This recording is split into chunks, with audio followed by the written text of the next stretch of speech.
রাসূল সাল্লাল্লাহু আলাইহি ওয়াসাল্লাম কাদের উদ্দেশ্যে করে বলেছিলেন, দুনিয়া ও আখিরাতে আমি ওদের অভিভাবক? ক. জাফর রাদিয়াল্লাহু আনহুর সন্তানদের। খ. সাহাল ও সোহাইলকে। গ. হাসান ও হুসাইন রাদিয়াল্লাহু আনহুমাকে। ঘ. মক্কার শিশুদেরকে।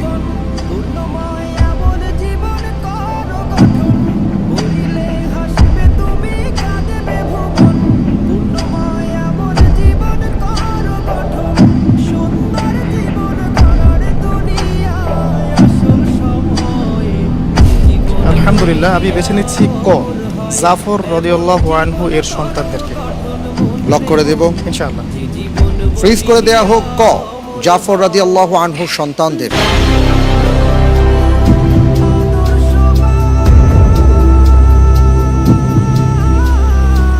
আপনি যে উত্তরটি দিয়েছেন, আপনার উত্তরটি সঠিক হয়েছে। আলহামদুলিল্লাহ। আলহামদুলিল্লাহ। মুতার যুদ্ধের পরে তিনি এই মন্তব্যটা করেছিলেন। মুতার যুদ্ধের পরে। জি, জাফর